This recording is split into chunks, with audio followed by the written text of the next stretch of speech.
Ladies and gents, this is the moment you've waited for. You've been searching in the dark, your sweat soaking through the floor. And buried in your bones, there's an ache that you can't ignore. Good afternoon, my friends. Welcome to today's podcast. Today, I'm speaking on the topic, how did you get here? In the book of Matthew chapter 22, there is a very interesting parable that Jesus spoke to his apostles. He told them about a certain man who had a wedding feast, a very rich man for that matter. He invited all his friends to attend the feast. And they probably had accepted the invitation on the premise that they will come. But on the day of the feast, they didn't show up.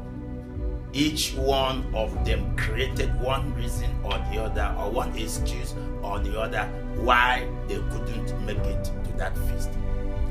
In frustration, the chief man of the feast sent his servant to the streets and said, gather the lame, gather the blind, gather the beggarly, everybody, bring them so that the hall might be filled. True to a fact, they succeeded and brought in every Tom, Dick, and Harry into that wedding feast. A time came when the master of the feast entered and probably checked around and found a man, one single man, without the wedding garment. And he asked, my friend, how did you get in here without the wedding garment? Well, I'm not sure the guy gave an answer. But there is something I want us to truly understand in that parable.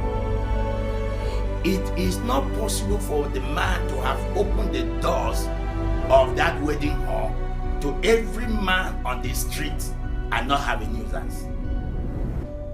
It is not possible that the qualification for entrance into that wedding for everybody will not permit such a man to come into that hall.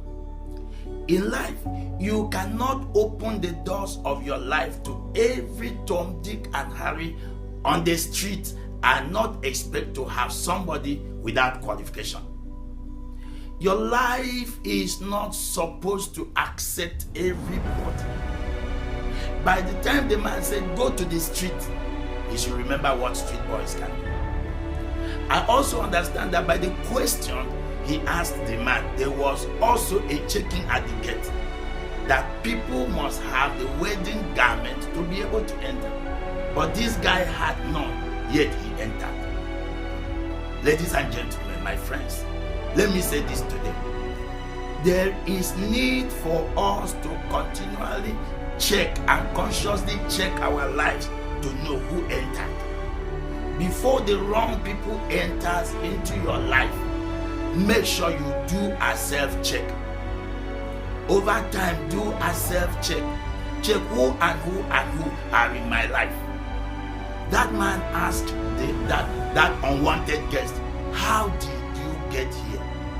Do you know that in life, there are people who will enter into your life uninvited? Don't be surprised if people enter your life without qualification and without you knowing.